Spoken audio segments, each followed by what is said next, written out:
I think this Wallenberg Foundation comes at a very right time in my career, because we have generated lots of high throughputs data from different cancers. I think we have been kind of limited in addressing our questions due to lack of large funding. I think this funding really helps us to put long non-coding RNAs in a better perspective to understand how cancer development and progression occurs and in a more detailed manner. Your research focuses on something called long non-coding RNA molecules. Why are these RNA molecules so interesting?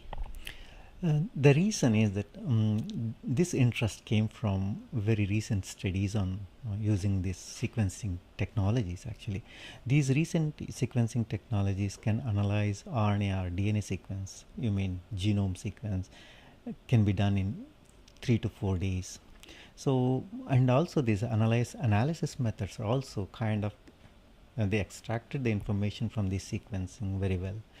So one of the most surprising finding was that the non-coding portion of the genome constitutes more compared to the protein coding portion of the genome, and the protein coding portion of the genome is about 1.2% to 2% of the total genome occupies, whereas the non-coding portion is around 97%, 97 to 98%.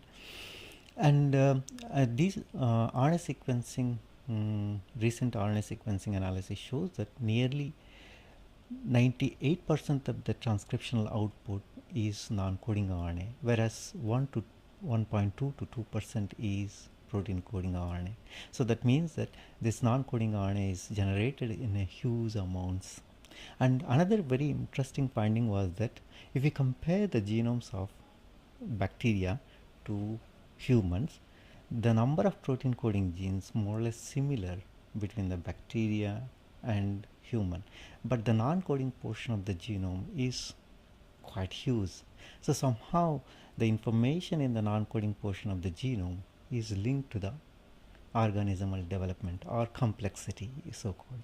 So that's why I'm more interested in we've been interested in understanding how this non-coding portion of the genome is can involved in development and disease, for example.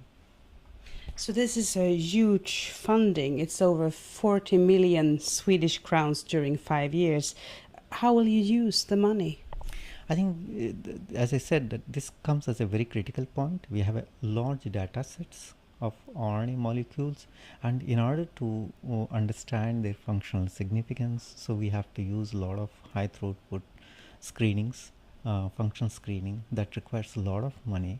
So, so we try to recruit more personnel with experience in long non-coding RNAs, and so we try to address these issues what we have been working in more efficiently, and so that we will be trying to put Sahlgrenska Academy long non-coding research on international area, for example. Listen. Congratulations. Thank you very much. Yeah, thank you.